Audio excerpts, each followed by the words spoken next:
अस्सलाम वालेकुम रहमतुल्लाह। कैसे हैं आप सब? उम्मीद है सब खैरियत से होंगे। ओके, सो हम जो है क्लास का स्टार्ट करते हैं। मैं स्क्रीन शेयर कर देता हूँ सबसे पहले आप लोगों के साथ। और जैसा कि आप सबको पता है कि आज की क्लास जो है पूरी की पूरी थ्योरी बेस्ड होने वाली है, तो VS कोड ओपन करने का फ़ायदा नहीं है, हम सीधा जो है आ जाते हैं। उसके बाद हम जो है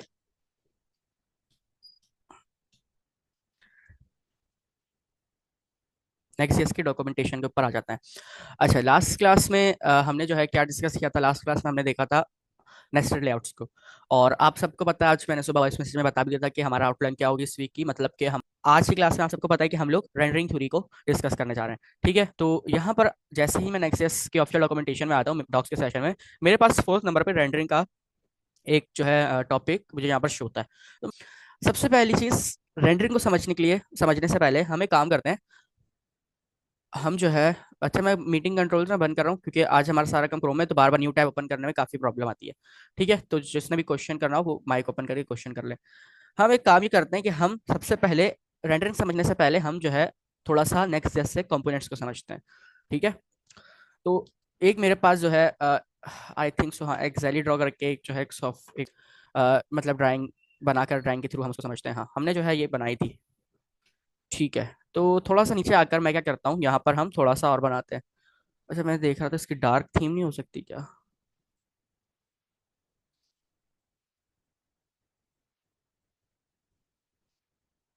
कि I think so dark theme नहीं हो सकती। ठीक है। अच्छा, तो सबसे पहले हम कुछ चीज़ों को समझते हैं। मैं जो है यहाँ पर सबसे पहले कुछ टेक्स्ट ले आता हूँ।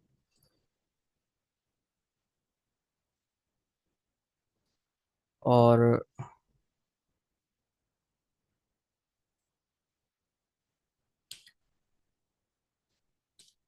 Next, yes, components. ठीक है, हम जो है इसकी मदद से इसको समझने वाले हैं। Next, yes, component. थोड़ा सा इसको मैं जूम कर लेता हूँ और इसके साथ साथ मैं इसको थोड़ा सा नीचे भी ले आता हूँ। ठीक है, नेक्स्ट, यस, कंपोनेंट्स। और ये क्या कैसे होंगे, इन सारी चीज़ों को हम लोग अभी डिस्कस करते हैं। नेक्स्ट, यस, कंपोनेंट्स के अंदर दो चीज़ें आती हैं। एक आती है हमारे पास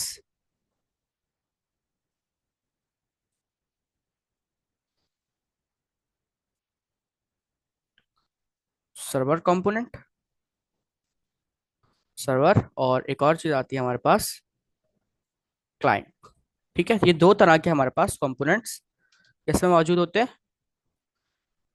नेक्स्ट जेएस के अंदर ये दो तरह के हमारे पास कंपोनेंट्स होते हैं, एक होते हैं सर्वर कंपोनेंट्स और एक होते हैं हमारे पास क्लाइंट कंपोनेंट्स। ये दो तरह के कंपोनेंट्स हमारे पास नेक्स्ट जेएस के अंदर होते हैं। अच्छा, एक चीज यहाँ पर समझिएगा, वो क्या है कि हमारे पास जो है, जो बाय डिफॉल्ट कंपोनेंट्स होते हैं, मतलब अभी तक जितने भी कंपोनेंट्स हमने देखे हैं, वो क्या है, वो सर्वर कंपोनेंट्स हैं। ठीक है, अब सर्वर कंपोनेंट्स और क्लाइंट कंपोनेंट्स में क्या डिफरेंस होता है? हमारे पास जो सर्वर कंपोनेंट्स होते हैं वो बाय डिफॉल्ट होते हैं, सबसे पहली चीज। और वो किस पे डिपेंड करते हैं? वो सर्वर पे डिपेंड करते हैं। अच्छा, अब सर्वर क्या चीज है? जिसने आई थिंक गिटहब वाले सेक्शन में जो है, आप लोग में से कुछ स्टूडेंट थे, तो उसमें हमने सर्वर को डिटेल में देखा था। तो उस दिन काफी बैचमेंट वालों के क्वेश्चंस भी आए थे कि हमारे हमारे मतलब क्या था इसमें, हमने तो गिटहब पहले से आता, तो बेसिकली वहां पर हम सर्वर को समझ रहे थे। अच्छा, थोड़ा सा मैं यहाँ पर दोबारा बता देता हूँ सर्वर को कि सर्वर होता क्या है। सर्वर बेसिकली हमारे पास एक ऐसी डिवाइस होती है जिसके अंदर हम डेटा स्टोर रखते हैं, अपना डेटा स्टोर करके रखते हैं और जरूरत आने पर उससे यूज करते हैं, उससे निकाल के हम यूज करते हैं। आप लोगों ने देखा होगा कि जब भी बड़ी बड़ी ऑर्गेनाइजेशंस होती हैं तो उनके पास अपने सर्वर्स होते हैं। ठीक है, या हम जो है जैसे मिसाल के तौर पे अभी रिसेंटली मैट्रिक का रिजल्ट आ रहा था, तो हम कह रहे थे कि भाई सर्वर नहीं चल रहा या सर्वर डाउन हो गया है। तो इसका क्या मतलब होता है कि सर्वर बेसिकली क्या चीज होती है? जिसके अंदर डेटा स्टोर होता है और उसके अंदर हम डेटा स्टोर कर सकते हैं। जब भी हमें सर्टन अमाउंट ऑफ डेटा चाहिए होता है तो हम उससे डेटा फैच करवाते हैं। अच्छा, अब जो जो बड़ी बड़ी ऑर्गेनाइजेशन होती हैं उनके पास अपने अपने सर्वर्स होते हैं। जैसे मिसाल के तौर पे हम यूट्यूब की एग्जांपल लेते हैं, यूट्यूब के पास क्या होगा, यूट्यूब के पास अपने एक सर्वर होंगे। अब मिसाल के तौर पे उसने क्या किया होगा कि पाकिस्तान में कहीं ना कहीं एक अपना सर्वर हाउस बनाया होगा जहां पर उसने एक जगह रेंट की हुई होगी और वहां पर उसने बड़े बड़े सर्वर्स लगाए हुए होंगे। ठीक है, अगर मैं यहाँ पर आप लोगों को थोड़ी सी पिक्चर दिखाऊं, शायद मिल जाए हमें सर्वर रूम की पिक्चर। अगर हमें कोई नजर आ जाए तो आप लोग देख लेंगे कि भाई सर्वर रूम बेसिकली होते कैसे। ये देखें, आप लोगों ने मूवीज वगैरह में देखे होंगे कि भाई इस तरह के आप लोगों के पास सर्वर्स होते हैं जो आपस में सब कनेक्टेड होते हैं, और उसके अंदर बेतहाशा डेटा स्टोर होता है। सबने देखे होंगे, मुझे उम्मीद है कि सब जो है इससे इसको देखकर समझ गए होंगे कि हाँ भाई सर्वर रूम कैसे होते हैं। तो यूट्यूब वालों ने क्या किया हुआ होगा, यूट्यूब वालों ने अपने हर कंट्री के अंदर एक सर्वर रूम बनाए हुए होंगे जिसके अंदर उन्होंने अपने सर्वर्स इंस्टॉल किए हुए हैं। अब उनके पास जो है क्या है, सारा डेटा स्टोर है, और वहां पर जैसे मिसाल के तौर पे मैंने यूट्यूब चैनल क्रिएट किया, तो मेरा पाकिस्तान वाले कंट्री के अंदर जहां भी अब किसी भी शहर में उन्होंने अपना सर्वर रूम बनाया होगा वहां पर जाकर डेटा मेरा स्टोर हो जाएगा। ठीक है, अब जब डेटा स्टोर होगा तो मैं क्या करूंगा, मैंने यूट्यूब पे वीडियो अपलोड कर दी। अब बेशक मैं अपने पास से डिलीट कर दूं, बेशक मैं अपने पास से डिलीट कर दूं, बट वो मुझे यूट्यूब पे मिल जाएगी। कैसे मिलेगी? क्योंकि वो कहां पर अपलोडेड है, वो यूट्यूब के सर्वर पे अपलोडेड हो चुकी है। ठीक है, इस चीज को समझिएगा। आप इंस्टाग्राम के ऊपर आपने रील अपलोड की, आपने रील अपलोड करते ही आप अपने पास से बेशक डिलीट कर दें उसको। ठीक है, आपने डिलीट कर दी वीडियो अपने पास से, जो रील आपने बनाई थी, बट वो इंस्टाग्राम पर आपको फिर भी शो होगी। क्यों शो होगी? क्योंकि अब उसका जो लेना देना है वो किससे है, वो इंस्टाग्राम के सर्वर से। इसी तरह हमारे पास भी जो है हर ऑर्गेनाइजेशन के अपने अपने सर्वर होते हैं जिनमें उनका डेटा स्टोर होता है। ठीक है, तो ये कॉन्सेप्ट आता है सर्वर का। अच्छा, उसके बाद एक कॉन्सेप्ट आता है कि यार अब मिसाल के तौर पे मेरी जो है मेरी कंपनी है और उसका बहुत बड़ा डेटा है, लेकिन मेरा इतना बजट नहीं है या मुझे अभी इतनी जरूरत नहीं है कि मैं कोई अपना सर्वर बनाऊं, क्योंकि बहुत कॉस्टली होता है सर्वर बनाऊं और उसको कनेक्ट करूं, उसके अंदर जो है सारा डेटा मैं स्टोर करवाऊं बहुत ज्यादा, उसमें जो है मैं SSDs लगवाऊं, बहुत सारी चीजें उसमें लगती हैं, बहुत सारे कंपोनेंट्स उसके होते हैं। तो मैं पूरा एक सर्वर बिल्ड करूं, वो बहुत कॉस्ट पड़ेगा। तो इसके बाद हमारे पास एक कॉन्सेप्ट आया क्लाउड का। ठीक है, क्लाउड कंप्यूटिंग का हमारे पास एक कॉन्सेप्ट आया। क्लाउड कंप्यूटिंग का कॉन्सेप्ट क्या कहता है? क्लाउड कहता है कि भाई आप एक काम ये करो कि आप अपना डेटा क्लाउड के ऊपर स्टोर कर लो। अब ये क्लाउड क्या चीज है बेसिकली? क्लाउड हमारे पास, क्लाउड कंप्यूटिंग का वर्ड आप लोगों ने पहले भी सुना होगा। क्लाउड कंप्यूटिंग का कहती है, क्लाउड कंप्यूटिंग कहती है कि भाई आप मेरे ऊपर डेटा स्टोर कर लो, और आप उसको एक सर्टेन अमाउंट तक आप डेटा उसका यूज उसके ऊपर स्टोर कर सकते हो। अगर आपको उससे ज्यादा चाहिए तो आप मेरा प्रीमियम अकाउंट खरीद लो। सबसे बेस्ट एग्जांपल जो आप शुरू से यूज करते हुए आ रहे हैं क्लाउड कंप्यूटिंग की, वो है गिटहब। आप गिटहब के ऊपर अपना डेटा स्टोर करवाते हैं, आपने रेपोजिटरी बना के आपने अपना सारा कोड वहां पर क्लाउड के ऊपर डिप्लॉय कर दिया। सही है, अब आप उसको अपने कंप्यूटर से डिलीट भी कर दें या किसी वजह से आपके कंप्यूटर से डिलीट भी हो जाए वो डेटा, बट वो क्लाउड के ऊपर पड़ा रहेगा। ठीक है, क्लाउड क्या चीज है? गिटहब, गिटहब के ऊपर वो पड़ा रहेगा। अब क्या गिटहब का कोई सर्वर है? जाहिर सी बात है, क्या बादलों में तो डेटा सेव नहीं रहेगा ना, डेटा स्टोर नहीं रहेगा। गिटहब वालों का भी अपना एक सर्वर होगा। ठीक है, हमारा जो डेटा स्टोर हो रहा है वो कहाँ जाके स्टोर हो रहा है? वो गिटहब के सर्वर के अंदर ही हो रहा है। बट जो गिटहब हमें एक फैसिलिटी सर्विस प्रोवाइड कर रहा है वो क्या है? वो हमें क्लाउड के जरिए हमें सर्विस प्रोवाइड कर रहा है। ठीक है, इसका नाम क्लाउड कैसे पड़ा? अब इसका नाम क्लाउड इस तरह पड़ा क्योंकि हमारा जो डेटा है वो सैटेलाइट्स के थ्रू पास होता हुआ आ रहा है। हम अपना डेटा सैटेलाइट को दे रहे हैं, सैटेलाइट सर्वर तक पहुंचा रहा है। ठीक है, ऐसा ही है। तो यहाँ पर क्या हो रहा है, बीच में बहुत सारे और भी चीजें आ रही हैं। हमारा यहाँ से डेटा जो है सबसे पहले आप जो बड़े बड़े टावर्स देखते हैं उस पर जाता है, उस टावर्स के थ्रू हमारा सैटेलाइट पे जाता है, सैटेलाइट से थ्रू हमारा सर्वर पे जाता है। तो ये पूरी एक चेन है। ठीक है, बट अगर इसको हम थोड़े आसान वर्ड्स में समझे तो हम क्या कर रहे हैं कि हम क्लाउड का यूज करते हुए अपने डेटा को स्टोर करवा रहे हैं। तो इस वजह से जो नाम है वो क्लाउड कंप्यूटिंग पड़ गया। ठीक है, अच्छा, अब यहां पर जब मैंने बताया क्लाउड कंप्यूटिंग का हमारे पास कॉन्सेप्ट आता है, तो यहां पर हुआ क्या कि अब मेरी मिसाल के तौर पे एक कंपनी है, छोटी सी कंपनी है। मैं क्या करूंगा, मैं अपने क्लाउड को यूज करूंगा, अपना जो डेटा है वो मैं क्लाउड पे स्टोर कर कर उसको मैं आगे फिर सब में शेयर कर दूंगा, और मेरे पास सर्वर की जो अमाउंट थी, जो मेरी कॉस्ट आनी थी, वो मुझे बच गई। अच्छा, ये जो क्लाउड कंप्यूटिंग हमने कॉन्सेप्ट समझा है, इसका भी नेक्स्ट.जेएस के कंपोनेंट से कोई कंसर्न नहीं है, बट क्योंकि हम सर्वर समझ रहे हैं तो ये सर्वर के अंदर आता है क्लाउड कंप्यूटिंग, जो कि आप लोगों को पता होना चाहिए। अच्छा, अब आते हैं थोड़ा सा वापस बैकवर्ड के ऊपर। नेक्स्ट.जेएस के अंदर मैंने बताया था दो कंपोनेंट थे, एक सर्वर कंपोनेंट और एक हमारे पास क्लाइंट कंपोनेंट। अब सर्वर कंपोनेंट के अंदर हमने अभी चीजों को देखा कि उसके अंदर क्लाउड कंप्यूटिंग आ जाती है, सर्वर खुद आ जाते हैं।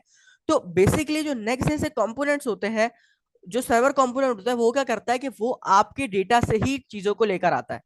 मिसाल के तौर पे जो चीजें आपने इंस्ट्रक्शन उसको बता दी जो सर्वर के अंदर सेव है, वो वहां से उस चीजों को उठाता है। ठीक है, अब आप लोगों में से मैंने कहा था कि वर्सल के कॉन्सेप्ट को समझिएगा आप लोग, मतलब शायद जब हमारा क्वार्टर 2 खत्म हुआ था तो मैंने आप लोगों को टास्क दिया था कि आप लोगों को वर्सल समझना है। तो जिसको थोड़ा सा वर्सल का पता है, तो वर्सल बेसिकली क्या करता है, वर्सल आपके सर्वर से जो है डेटा को उठाता है। अब अगर आपके पास सर्वर नहीं होता तो आप क्या करते हो, तो गिटहब के ऊपर पुश करते हैं पहले अपने कोड को, फिर आप वर्सल पे जाते हैं। ठीक है। तो गिटहब हमें क्या प्रोवाइड कर रहा है, गिटहब हमें एक वर्चुअल सर्वर प्रोवाइड कर रहा है। ठीक है, गिटहब क्या है, एक वर्चुअल सर्वर है। अब वर्सल, मैं बहुत टेक्निकल वर्ड्स यूज कर रहा हूं तो इसको समझना लाजमी है, ठीक है, ये बहुत इंपॉर्टेंट है। अब वर्सल क्या करता है, वर्सल जो है आपका वर्चुअल सर्वर से डेटा उठाता है और उसको कहां पर शो कराता है, उसको फिर आगे गूगल के ऊपर डिप्लॉय करने में हमारी हेल्प करता है। तो हमने यहाँ पर एक कॉन्सेप्ट देखा कि जो सर्वर के जितने भी कंपोनेंट्स होते हैं, वो क्या करते हैं कि वो आपका जो खुद आपने डेटा लिखा हुआ होता है, जैसे मिसाल के तौर पे मेरी एक पेज डॉट टीएसएक्स की फाइल है, ठीक है, मेरी नेक्स्ट के अंदर मैंने एक अपनी एप्लीकेशन बनाई हुई है, उसके अंदर मेरी पेज डॉट टीएसएक्स की फाइल है। अब उसके अंदर मैंने जो है एक मिसाल के तौर पर मैंने कंसोल डॉट लॉग, उसके अंदर मैंने लिखा हुआ है हेलो वर्ल्ड। उसके बाद नेक्स्ट लाइन पे मैंने एक वेरिएबल बनाया हुआ है डेटा के नाम से, और वहां पर मैं डेटा फेच करा रहा हूँ। मिसाल के तौर पे मैं डेटा फेच करा रहा हूँ किसी क्या कह रहे हैं, क्या कहते हैं उसको, लाइब्रेरी का। ठीक है, लाइब्रेरी के अंदर बुक्स का मेरे पास डेटा आ रहा है। तो अब होगा क्या कि मैंने जो अपने सर्वर के अंदर जो मैंने डिटेल्स प्रोवाइड की है, मतलब लाइन नंबर 1 के अंदर मैंने कंसोल डॉट लॉग लगाया है, उसके अंदर हेलो वर्ल्ड करवाया, उसके बाद मैंने लाइन नंबर 2 में डेटा फेच करवाया, मैंने किसी लाइब्रेरी की बुक्स का मैंने डेटा फेच करवाया। अभी मिसाल ले लें, हमने एरे बनाया वहां पर, क्योंकि अभी आप लोगों ने एपीआई वगैरह नहीं पढ़ी। तो आप मिसाल ले लें कि आपने लाइन नंबर 2 के ऊपर एक एरे बनाया हुआ है जिसमें आपने बुक्स की डिटेल डाली है सारी, ठीक है, साथ साथ इमेजिन करते रहे। अच्छा, अब आप आ रहे हैं उसको जो है क्या करने, डिप्लॉय करने। तो अब जब आप उसको डिप्लॉय करेंगे तो नेक्स्ट डे का जो सर्वर कंपोनेंट होगा वो तो वैसे ही चलेगा कि जो डिटेल्स आपने प्रोवाइड किए वैसे ही वो वहां पर ऑटोमेटिकली हमें शो होंगी। जैसे मिसाल के तौर पे मैंने जो हेलो वर्ल्ड कराया था, मुझे as it is hello world वहां पर शो हो जाएगा। इसके अलावा मैंने जो लाइन नंबर 2 पे अपना एरे बनाया था और एरे को यूज करके मैंने डेटा अपना जो है यूआई के ऊपर भेजा था, वो एज इट इज मुझे एरे के थ्रू ही डेटा मुझे वहां पर शो होगा। तो ये होते हैं बेसिकली हमारे पास server components. Server components by default होते हैं, और सर्वर कंपोनेंट्स क्या करते हैं, सर्वर कंपोनेंट्स हमारे सर्वर से डेटा को उठाते हैं। अभी के केस में अगर जब हम लोकल होस्ट 3000 चलाते हैं तो हमारा सर्वर क्या है, सर्वर वो है हमारा हार्ड डिस्क, हमारी एसएसडी, जिसमें हम जो हमारा कंप्यूटर है वो हमारा सर्वर है। ठीक है, क्योंकि हमारे कंप्यूटर के अंदर ही हमारा डेटा पड़ा हुआ है। मिसाल के तौर पे आप लैपटॉप पे जो है अपना एप्लीकेशन बनाई नेक्स्ट.जेएस की, और पेज डॉट टीएसएक्स के अंदर आपने काम करना स्टार्ट किया, आपने एक हेडिंग लगाई, एक पैराग्राफ लगाया। तो अब जो हेडिंग और पैराग्राफ है वो कहाँ पर है, वो आपके सर्वर में स्टोर है। सर्वर क्या है, आपका सर्वर अभी एक्ट कर रहा है, आपका लैपटॉप आपका सर्वर एक्ट कर रहा है। ठीक है, सर्वर जो है आपका लैपटॉप है अभी इस केस में। जब आप सिंपल लोकल होस्ट पे चलाते हैं अपनी एप्लीकेशन, तो सर्वर क्या है, सर्वर आपका लैपटॉप है। अच्छा, अब जब वहां पर हेडिंग और पैराग्राफ शो होते हैं तो वो कैसे शो होते हैं, वो सर्वर से डेटा उठाकर लेकर आते हैं। ठीक है, ये कॉन्सेप्ट समझ में आया कि सर्वर कंपोनेंट्स क्या होते हैं, जो सर्वर से डेटा उठाकर लेकर आते हैं। और सर्वर के अंदर एक और कॉन्सेप्ट आता है क्लाउड कंप्यूटिंग का, जिसको अभी हम लोगों ने बहुत डिटेल में समझा कि क्लाउड कंप्यूटिंग को सेकंड नाम आप कह लें वर्चुअल सर्वर। ठीक है, तो ये कॉन्सेप्ट होता है हमारे पास सर्वर कंपोनेंट का। अच्छा, सर्वर कंपोनेंट्स में से किसी का सवाल है तो सवाल कर लें, फिर हम लोग चलते हैं क्लाइंट क्लाइंट कंपोनेंट्स के ऊपर।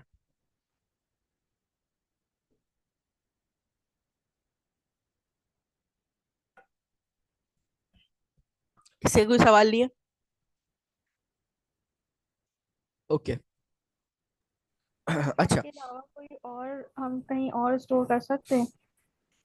देखिए आप फिर वर्चुअल सर्वर का वो खत्म हो जाएगा, फिर आप अपना सर्वर बना के आप उसको कहीं पे भी स्टोर करवा सकते हैं।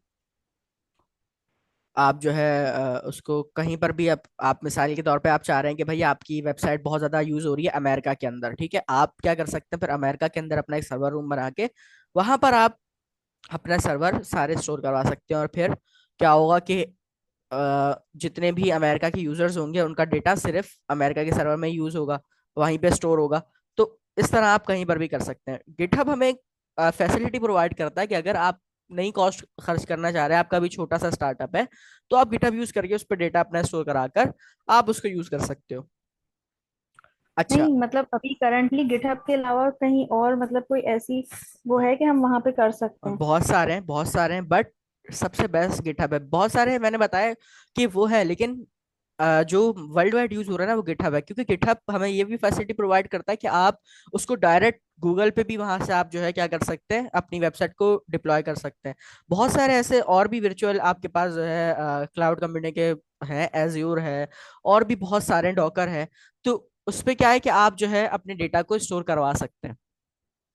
ठीक है, बट सबसे बेस्ट इस टाइम पर गिटहब है। क्यों गिटहब है? क्योंकि वो हमें एक फ्लो वर्क दे देता है, फ्लो चार्ट हमें पूरा दे देता है कि आप रेपोजिटरीज के अंदर अपना डेटा स्टोर करा सकते हैं, आपको कहीं से ढूंढना नहीं पड़ता। ऐसे तो हमारे पास बेतहाशा डेटाबेस है जिसके अंदर आप डेटा स्टोर कराए जाओ कराए जाओ कराए जाओ, लेकिन इस टाइम पर हम क्लाउड की अगर बेस्ट एग्जांपल देखें तो वो हमारे पास गिटहब है। और इसी वजह से हम गिटहब को ही पढ़ रहे हैं और किसी चीज में हमने गए नहीं, क्योंकि ऐसी चीजों को क्यों पढ़ें जो यूज नहीं होती और फालतू में हमारा जो है एक तरह से और माइंड को कंफ्यूज करें।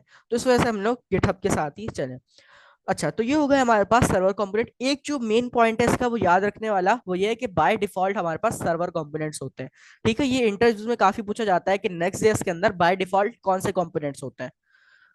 ठीक है, हमने कंपोनेंट्स बनाना भी देखे हैं कि हम F12 कंपोनेंट बनाते हैं, हम जो है अपना हीरो सेक्शन का, फुटर का, बटन के नए कंपोनेंट्स बना लिए। तो उसके अंदर क्या होता है कि वो हमारे पास सर्वर कंपोनेंट्स होते हैं कि हम जो डेटा उसको प्रोवाइड करते हैं वही उठा के एज इट इज वो लेकर आ जाता है। अच्छा, इसके बाद हमारे पास कॉन्सेप्ट आता है क्लाइंट्स कंपोनेंट्स का। अब क्लाइंट्स कंपोनेंट क्या है? ओके, अच्छा, क्लाइंट्स कंपोनेंट्स क्या है? क्लाइंट्स कंपोनेंट्स बेसिकली ये है कि हमारे पास जो है, मिसाल के तौर पे हमने एप्लीकेशन बनाई। अब इसको साथ साथ इमेजिन करते रहेगा, हमने अपनी एप्लीकेशन बनाई, और एप्लीकेशन बनाने के बाद हमने उसके अंदर ऐसा कोड किया जिससे हम यूजर से इनपुट ले रहे हैं। ठीक है, जिससे हम चाह रहे हैं कि भाई यूजर हमें बताए कि वो किस एनवायरनमेंट में सूटेबल है। जैसे मिसाल के तौर पे हमने स्टार्ट में जब पहली क्लास हुई थी हमने एक कॉन्सेप्ट देखा था हुक्स का। ठीक है, हुक्स का कॉन्सेप्ट क्या था कि वो यूज स्टेट्स पे चलता था, बट सर्वर के अलावा भी हम स्टोर कर सकते हैं ईमेल एटीसी। ईमेल का भी सर्वर है, जिस चीज में डेटा स्टोर हो रहा है उसका अपना सर्वर है। ठीक है, ईमेल भी आपको एक फैसिलिटी प्रोवाइड कर रहा है, आप उसमें डेटा स्टोर कर सकते हैं, बट ईमेल का भी एक सर्वर होगा, उसने भी जो है अपने वर्ल्ड वाइड सर्वर रूम्स बनाए हुए होंगे। जाहिर है कोई आसमान में डेटा या हवाओं में डेटा सेव नहीं होता। डेटा सेव कहाँ पर होता है? डेटा सेव होता है सर्वर के अंदर। ठीक है, सर्वर बेसिकली क्या चीज है? जहां पर आपका डेटा स्टोर हो उस चीज को हम सर्वर कहते हैं। अब डेटा स्टोर तो आपका कहीं पर भी हो सकता है, आपने घर में 4 कंप्यूटर लगा लिए एक साथ, आपने 4 सीपीयू लेकर रख दिए, और उसके अंदर आपने डेटा स्टोर कर दिया और आपस में सबको कनेक्ट कर दिया, तो वो आपका क्या कहलाएगा? वो आपका स्मॉल सर्वर कहलाएगा। ठीक है, तो ईमेल की आपने जो बात की यहाँ पर, ईमेल हो गया, और इसके अलावा आपके पास व्हाट्सअप है, आपके पास जो है नोट्स का आ जाता है, बहुत सारी चीजें आ जाती हैं, लेकिन उन सबका जो है क्या है? सर्वर है। ठीक है, आपने देखा होगा आप ईमेल कुछ भी करके अपने पास से वो डेटा बेशक डिलीट करते हैं, आपने फाइल एक ईमेल कर दी किसी को और अपने पास से डिलीट कर दी, बट वो आपको ईमेल के ऊपर दोबारा मिल जाएगी। वो कैसे मिलेगी? क्योंकि वो ईमेल के सर्वर के ऊपर ऑलरेडी मौजूद है। ठीक है, तो इस वजह से हमारे पास जो है जो हम कोड की एग्जांपल ले रहे थे, वो हम कोड की एग्जांपल, क्योंकि अभी हम लोग प्रोग्रामिंग पर्सपेक्टिव से देख रहे हैं सारी चीजों को, हम जो है डेवलपमेंट एनवायरनमेंट किससे देख रहे हैं, तो इसलिए मैंने आप लोगों को गिटहब की एग्जांपल दी।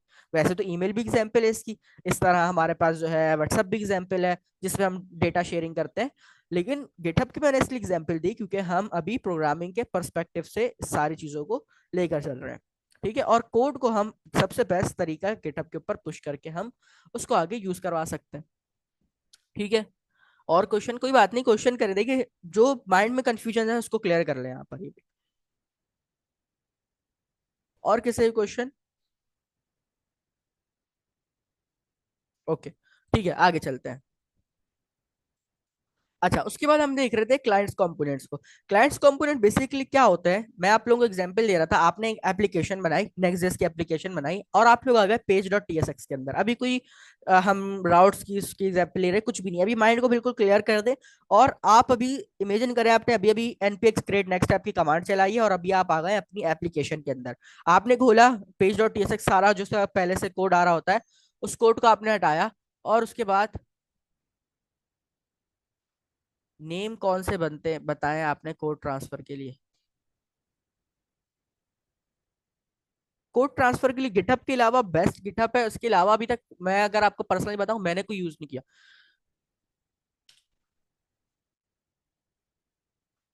गिटहब।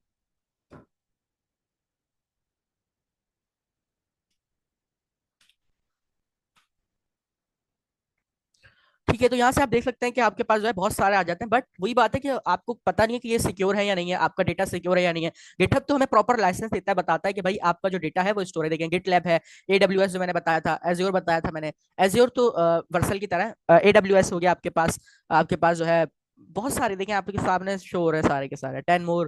तो देखें एज्योर मैंने बताया, एज्योर डेवऑप्स का सर्वर होता है। वर्सल आपके पास जो है हो गया, एडब्ल्यूएस हो गया आपके पास। तो ये जो है अपाचे हो गया। अच्छा, ये तीन हम ना पढ़ने वाले हैं आगे जाकर, जब हम आई थिंक क्वार्टर 5 के अंदर हमारे पास जो है एडब्ल्यूएस होगा, एज्योर होगा और अपाचे काफका होगा। एक तो क्वेश्चन। जी। गिटहब पे ऑप्शन होता है प्राइवेट और पब्लिक का, तो हम स्टोर हम्म। करते हैं तो वो फिर हम प्राइवेट ही रखें तो वो ज्यादा सेव नहीं है पब्लिक से, तो फिर वो जैसा आप कह रहे हैं ना ये सेव नहीं है, तो वहां पे भी फिर इस तरह से बहुत से लोग पुश कर सकते हैं। हाँ, तो जाहिर आप देखें प्राइवेट आप क्या चीजें रखते हैं, जैसे मिसाल के तौर पे आपने अपनी एक कंपनी की वेबसाइट बनाई और उसका डेटा सिक्योर रखना चाह रहे हैं, आप नहीं चाह रहे कि उसके कंपनी के सीक्रेट्स लीक हो। तो आप क्या कर सकते हैं, आप उसको प्राइवेट रेपोजिटरी में ही बनाएंगे। आप फिर क्या करेंगे, रेपोजिटरी बनाकर आप 4-5 लोगों के साथ उसको सिर्फ शेयर करेंगे और मतलब उसको उनको एक्सेस देंगे तो वो उनके पास ओपन होगी। जो मतलब डेवलपमेंट टीम है सिर्फ उनके पास उसका एक्सेस रहता है। तो बिल्कुल ऐसा ही है। हम गिटहब के ऊपर सिर्फ वो चीज पब्लिक करते हैं जो हमें क्या हो, जो किसी और मतलब जो वर्सल के ऊपर डिप्लॉय करनी हो वो हम लोग गिटहब के ऊपर पब्लिक में शो करते हैं। वर्सल के थ्रू हमें जब क्या करना होता है, गूगल के ऊपर डिप्लॉय करना होता है, तो हम लोग क्या करते हैं कि हम अपनी ऐप उसको रेपोजिटरी को पब्लिक रखते हैं। गिटहब इसलिए तो हमें ऑप्शन देता है प्राइवेट पब्लिक का।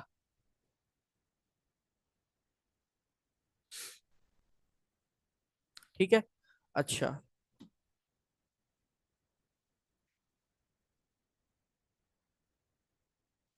ठीक है, तो अब जो है हम वापस आते हैं। उप्स, क्या हो गया भाई।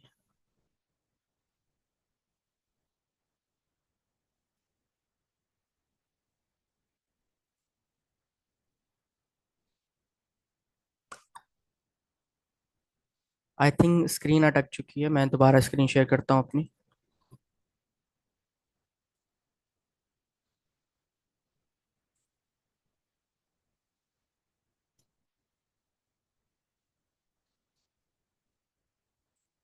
जी, स्क्रीन शेयर हो रही है। नहीं।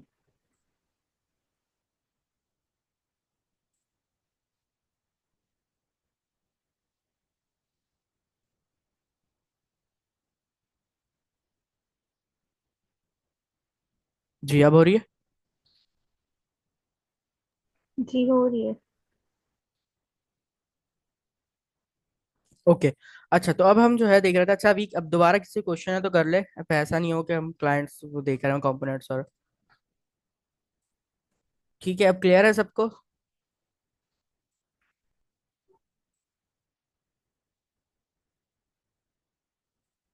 ओके। तो अब हमारे पास कॉन्सेप्ट आता है किसका, नेक्स्ट जेएस कंपोनेंट्स का, सॉरी क्लाइंट्स कंपोनेंट्स का। तो क्लाइंट्स कंपोनेंट बेसिकली क्या है, क्लाइंट्स कंपोनेंट हमारे पास वो कंपोनेंट्स हैं जिसमें हम रिक्वायर्ड हो कि हम जो है क्लाइंट से इनपुट ले रहे हो। जैसे मिसाल के तौर पे हम जो है क्या करते हैं, हमने एक एप्लीकेशन बनाई नेक्स्ट.जेएस की। एप्लीकेशन बनाने के बाद हमारे पास जो है दो चीजें आती हैं उसके अंदर। एप्लीकेशन बनाने के बाद हम आ गए पेज डॉट टीएसएक्स के अंदर। पेज डॉट टीएसएक्स के अंदर आने के बाद हमने उसके अंदर सारा डेटा डिलीट किया, मतलब जो भी हमारा ऑलरेडी पहले से लिखा हुआ था उसको हटाया। उसके बाद हमारे पास जो है उसके अंदर हमने लिख दिया कोई भी ऐसा कोड हमने किया जिससे हम यूजर से इनपुट ले रहे हैं। जैसे मिसाल के तौर पे हमने स्टार्ट में सबसे फर्स्ट क्लास में हमने एक कॉन्सेप्ट देखा था हुक्स का। हुक्स क्या करते हैं, हुक्स आपके पास जो है यूज स्टेट्स होता है। यूज स्टेट्स का यूज करते हुए हम क्या कर सकते हैं, हम यूजर से उसका जो एनवायरनमेंट है वो पूछ सकते हैं कि भाई आप किस एनवायरनमेंट रहना पसंद कर रहे हो। जैसे मिसाल के तौर पर मैंने आती यहाँ पर चेक किया था सबसे पहले कि यहाँ पर डार्क थीम है इसकी, तो वो डार्क थीम नहीं मिली। लेकिन अगर मैं सेम एज इट इज इसी तरह मैं आऊँ यहाँ पर और मैं यहाँ पर लिखता हूँ टेलविंड सीएसएस। टेलविंड सीएसएस पर टेलविंड सीएसएस पर मैं आया, और यहाँ पर आने के बाद मैं अपनी एप्लीकेशन जैसे सबसे पहली वेबसाइट जैसी मैंने खोली, तो यहाँ पर देखिए मुझे ऑप्शन मिल रहा है कि आप जो है या तो इसको लाइट थीम में कर सकते हो, या आप इसको जो है क्या कर सकते हो, डार्क थीम में कर सकते हो। ठीक है, तो मैं जब इसको लाइट पे करूंगा तो मेरे हिसाब से, मेरी कहने के मुताबिक, ये किस पर आ गई, ये आ गई लाइट थीम के ऊपर। बट जब मैं आऊंगा इसके ऊपर और मैंने क्लिक किया और मैं चाह रहा हूँ कि यार ये डार्क थीम में आ जाए, तो मैं जब इसमें आ गई, डार्क थीम में आ गई, तो ये क्या होता है, ये यूज स्टेट्स होते हैं। यूज स्टेट्स का क्या मतलब है, जिसको हम हुक्स कहते हैं, हुक्स का कॉन्सेप्ट है बेसिकली। हुक्स क्या होते हैं बेसिकली, कि हम यूजर से पूछते हैं कि भाई आप किस इन्वायरमेंट में रहना चाह रहे हो। जैसे मैं यहाँ पर जो है अभी इस एप्लीकेशन को किस थीम में यूज कर रहा हूँ, डार्क थीम में यूज कर रहा हूँ। तो यहाँ से मेरे पास ऑप्शन है कि मैं इसको चेंज कर दूं लाइट थीम में। तो ये क्या हो रहा है कि हम यूजर के मुताबिक अपनी एप्लीकेशन को बता रहे हैं, या हम यूजर से इनपुट लेकर हम टास्क को आगे परफॉर्म करवा रहे हैं। ठीक है, यूजर ही बता रहा है हमें आकर के उसको लाइट थीम चाहिए या डार्क थीम चाहिए। तो ये हमारे पास होते हैं क्लाइंट कंपोनेंट्स, जिसके अंदर हम क्या करते हैं, हम यूजर से इनपुट लेकर अपने टास्क को परफॉर्म करवाते हैं। ठीक है, यूजर आया हमारी एप्लीकेशन के ऊपर, एप्लीकेशन बोल रहा हूँ बार बार, वेबसाइट बोल लें या वेब एप्लीकेशन बोल लें। यूजर आया हमारी वेबसाइट के ऊपर, उसने आकर क्या किया, उसने जो है आते साथ सबसे पहले हमारे पास उसने अब हम जैसे ही एप्लीकेशन के ऊपर क्लिक किया, हमारी या वेबसाइट के ऊपर क्लिक किया, तो हमारे पास सबसे पहले क्या रिक्वेस्ट जाती है, हमारा जितना भी HTML कोड होता है वो जाता है। अगर मैं इस एप्लीकेशन को राइट क्लिक करके इंस्पेक्ट एलिमेंट पे जाऊं, तो यहाँ पर आप देखिए कि आपको जितना भी कोड होगा वो HTML के अंदर शो होगा। देखिए आपको HTML का सारा कोड यहाँ पर शो हो रहा है, हेड, बॉडी, डिव, हेडर, ये सारा HTML का कोड शो हो रहा है। इसका मतलब ये है कि भाई आपका जो कोड होता है वो HTML के अंदर यहाँ पर शो होता है। तो जैसे ही यूजर आपके पास आया, यूजर जैसे ही आपकी एप्लीकेशन या वेबसाइट के ऊपर आया, उसने वेबसाइट के ऊपर क्लिक किया, जब आपकी एप्लीकेशन लोड हुई, सबसे पहले क्या लोड होकर आएगा आपके पास, आपके पास आता है यहाँ पर एक कॉन्सेप्ट डॉम का। ठीक है, डॉक्यूमेंट ऑब्जेक्ट मॉडल। आपके पास सबसे पहले एक फाइल उठ के आती है डॉम की, जिसके अंदर सारा ऑब्जेक्टेड डेटा होता है HTML का। ठीक है, आपके पास सबसे पहले आ जाएगा सारा का सारा HTML, मतलब उसका स्ट्रक्चर। उसके बाद फिर यूजर आपसे रिक्वेस्ट करेगा कि भाई जावास्क्रिप्ट भी लेकर आओ। जाहिर है जैसे ही वो आकर किसी बटन पे क्लिक करेगा, जैसे डॉक्स के ऊपर क्लिक करेगा, तो जावास्क्रिप्ट रन होगी। जो हमारा ब्राउजर है वो रिक्वेस्ट करेगा सर्वर से कि आप जावास्क्रिप्ट भेजो। फिर रिक्वेस्ट जैसे ही एक्सेप्ट होगी, जावास्क्रिप्ट आपके पास शो होगी, तो आपके पास एक fully UI interactive website show हो जाएगी। ठीक है, ये मिली सेकंड्स में होता है। जैसे ही मिसाल के तौर पे मैं यहाँ पर आया, मैंने टेलमेंट सीएसएस के ऊपर जैसे ही मैंने क्लिक किया, सबसे पहले क्या चीज लोड होगी, हमारा डॉम लोड होगा। डॉम क्या है, डॉक्यूमेंट ऑब्जेक्ट मॉडल। अब जैसे ही डॉम लोड हुआ, सबसे पहले इसने हमें क्या दिया, हमारी सारी की सारी जितना भी स्ट्रक्चर था वो हमें प्रोवाइड कर दिया, मतलब HTML थी वो प्रोवाइड की। उसके बाद जैसे ही मैं मिसाल के तौर पर डॉक्स के ऊपर मैंने क्लिक किया, मैंने डॉक्स के ऊपर क्लिक करते ही इसने मुझे क्या लाकर दे दिया, इसने मेरी सारी की सारी HTML के बाद जो जावास्क्रिप्ट थी वो लाकर इसने हमें यहाँ पर दे दी, और हमारा जो वेबसाइट थी वो पूरी यूजर इंटरेक्टिव वेबसाइट बन गई। ठीक है, तो ये होते हैं हमारे पास क्लाइंट कंपोनेंट्स। कि जब क्लाइंट कंपोनेंट्स में आते हैं, हम बात करते हैं, तो क्लाइंट कंपोनेंट के अंदर हम, जैसा हमने समझा था कि सर्वर के अंदर वो सर्वर से डेटा उठाकर लेकर आता है, इसी तरह हम यहाँ से समझ रहे हैं इस क्लाइंट सर्वर में क्या होता है कि हम क्लाइंट से जो है क्या करते हैं, डेटा लेकर उसके ऊपर एक्शन प्रोवाइड करवाते हैं। हुक्स का टॉपिक नहीं पढ़ाए थे, हुक्स का टॉपिक नहीं पढ़ा, मैं कह रहा हूँ हुक्स का टॉपिक नहीं पढ़ा, लेकिन स्टार्ट में मैंने बताया था कि हम क्या क्या कवर करने जा रहे हैं इसके अंदर। ठीक है, अच्छा।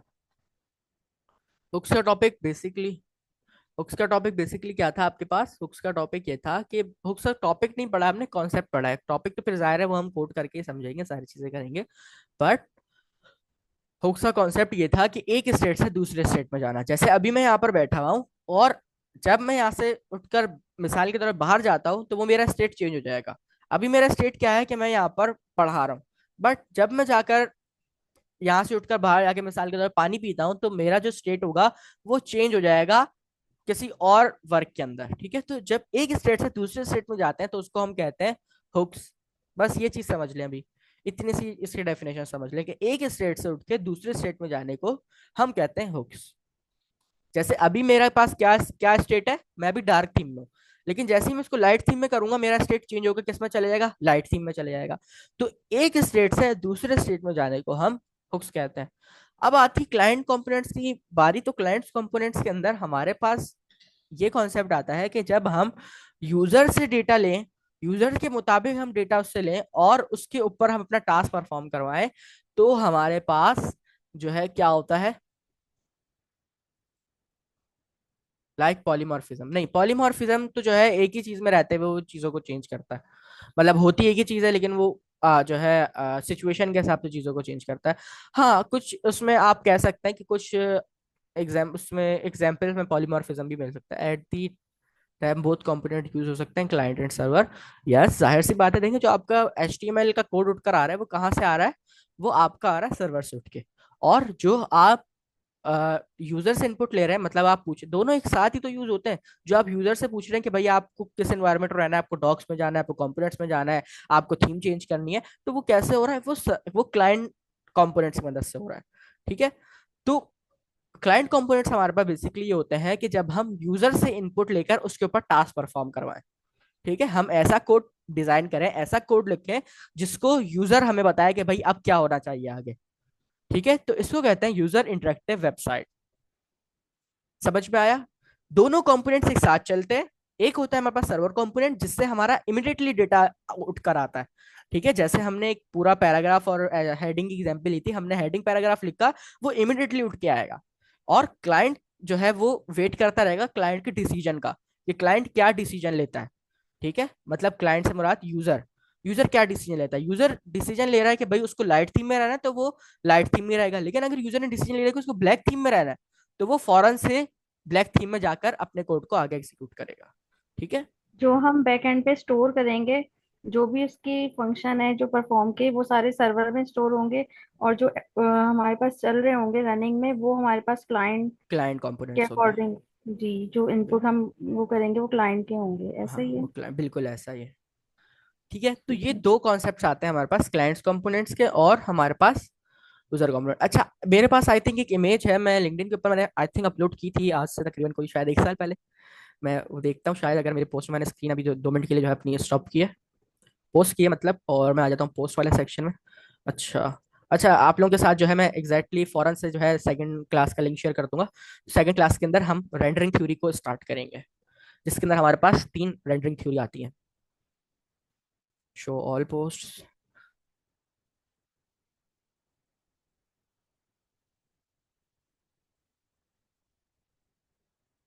ओके, तो लोड हो रही है।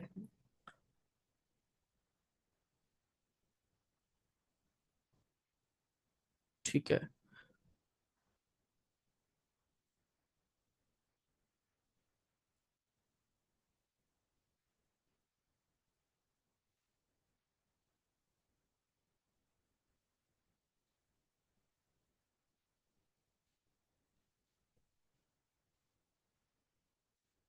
सही है, ये रही। ओके, तो मैं स्क्रीन अपनी वापस रिज्यूम करता हूँ, थोड़ा सा इसको मैं जूम कर लेता हूँ। और अच्छा, एक काम ही करता हूँ ना, इस इमेज को मैं यहाँ पर जो है डाउनलोड ही कर लेता हूँ। चलिए, मैं आप लोगों के साथ सेकंड क्लास का लिंक शेयर करता हूँ और इसको डाउनलोड करके इस इमेज को समझते हैं। इस इमेज को समझना भी जरूरी है। ठीक है, तो 6 महीने पहले मैंने ये पोस्ट डाली थी। ये बेस्ट इमेज है सर्वर साइड रेंडरिंग और क्लाइंट साइड रेंडरिंग को समझने के। ठीक है, अभी हमने समझे कंपोनेंट्स, अब रेंडरिंग समझेंगे कि बेसिकली रेंडरिंग होती कैसे है। रेंडरिंग का क्या मतलब है? रेंडरिंग का जो वर्ड है उसकी मीनिंग क्या है? कि कुछ भी चीज शो होना। क्या, कैसे शो होना? यूजर को शो होना। कैसे शो होती है वो अब यूजर के ऊपर डिपेंड हो करता है। ठीक है, तो अभी मैं क्या करता हूँ, ये वाली क्लास हम यहाँ पर एंड करते हैं। 1 मिनट रहता है हमारा क्लास खत्म होने में, शायद, हाँ 1 मिनट रहता है। तो मैं सेकंड लिंक आप लोगों के साथ शेयर कर रहा हूँ, और हम इस इमेज को समझेंगे और फिर रेंडरिंग थ्योरी को हम स्टार्ट करेंगे। हम ज्यादा लेंदी नहीं है, रेंडरिंग थ्योरी बहुत जल्दी हो जाएगी। ठीक है, तो आज का जितना भी कॉन्सेप्ट था वो सारा का सारा किस पे था? तो सारा का सारा हमारा था थ्योरी बेस्ड था, और थ्योरी के अंदर ही हमने रहते हुए सारी चीज़ों को कवर किया। तो मैं सेकंड क्लास का जो लिंक है वो आप लोगों के साथ शेयर कर रहा हूँ।